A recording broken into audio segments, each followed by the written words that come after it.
How to recover a Gmail account without recovery email, password, and phone number. For that, you have to open your browser. For now, I am on the Chrome browser. On the web address bar, you need to tap on it and you need to search for Gmail recovery. You have to scroll down and you need to tap on account support.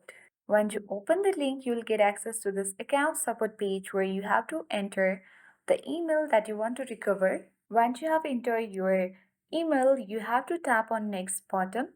You have to wait for a while until you get access to the next page. Now you have to use a passkey to verify that it's really you.